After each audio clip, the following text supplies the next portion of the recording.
des processus décisionnels. Les décisions sont d'abord prises au sein des commissions thématiques. Et lorsque les commissions thématiques n'arrivent pas à accorder leur violon, il revient au bureau des assises de regarder les formes et le fond des choses afin de tenter de les harmoniser. Et si nous ne sommes pas d'accord à ce niveau, effectivement, on peut faire appel à la facilitation qui est mise en place et dont vous connaissez les tenants et les aboutissants. Mais je crois que nous ne sommes pas encore arrivés à ce niveau-là. Les questions les plus sensibles de ce dialogue politique, et je crois que vous vous en doutez, c'est essentiellement les questions d'ordre électoral, c'est-à-dire les questions liées aux processus électoraux et aux réformes institutionnelles. Je crois quand même que c'est des questions fondamentales et on ne peut pas passer dessus facilement. Il va falloir qu'il y ait, au fur et à mesure qu'on avance, des réajustements. On va parfois un peu trop vite en besogne, en disant par exemple que la majorité bloque à ce niveau ou que l'opposition bloquait à tel niveau, à un tel niveau. Non, je ne crois pas que c'est ça qu'il faut retenir comme approche. On peut avoir un blocage aujourd'hui et puis poursuivre la discussion et faire en sorte qu'on arrive à un consensus le lendemain. Mais si on se précipite à annoncer les positions des partis alors que les discussions ne sont pas encore épuisées, effectivement, on risque d'avoir la très mauvaise information. Il est donc nécessaire que la presse ait la maîtrise des processus de décision au sein du dialogue politique pour qu'elle n'anticipe pas sur les décisions qui vont être prises parce qu'on peut hâter lentement les décisions et non facilement. Est-ce qu'on peut avoir une idée sur les sujets qui bloquent en ce moment? Mais je crois que j'ai évoqué les questions qui sont liées aux processus électoraux et j'ai également parlé des questions qui sont liées aux réformes institutionnelles.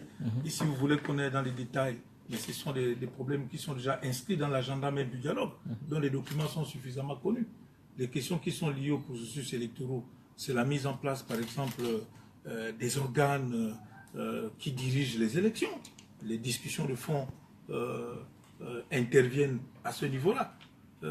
Concernant, par exemple, les réformes institutionnelles, nous avons, par exemple, la première institution du pays qui est le président de la République. Est-ce que c'est la même configuration?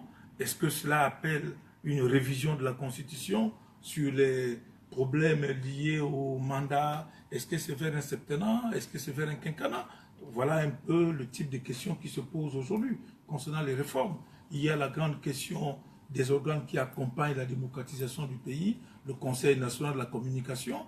La question de sa réforme est posée au sein de la commission habilitée à traiter cette question. Est-ce que ça doit rester un organe constitutionnel ou bien il faudrait-il que le Conseil national de la communication devienne une autorité administrative comme ça se passe partout ailleurs? Autant de questions, autant de problèmes qui se posent et qu'il va falloir chaque fois trouver des réajustements et le consensus nécessaire pour qu'on sorte d'ici avec des décisions opératoires. Justement, est-ce que vous êtes optimiste quant à ce que vous puissiez vous accorder? Il reste 2 semaines. Ah oui, je suis optimiste puisque je sors d'une réunion où le bureau des assises a réussi justement à débloquer un certain nombre de problèmes qui apparaissaient insurmontables. Et je pense que c'est vers là où il faut aller, puisque désormais le bureau qui a pris l'ensemble de la mesure de la question et qui vient de prendre toutes ses responsabilités, la plénitude de ses responsabilités, va poursuivre l'examen des questions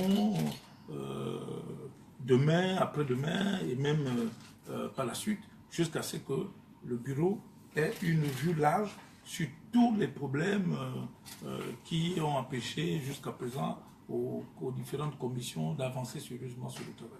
On parle d'une possible indemnisation des victimes politiques de 1945, si je ne me trompe pas jusqu'ici.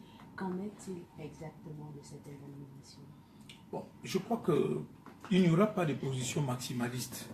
Ne vous attendez pas à ce qu'il y ait des positions maximalistes au cours de ce dialogue. Nous recherchons les voies médianes à tous les problèmes qui sont posés.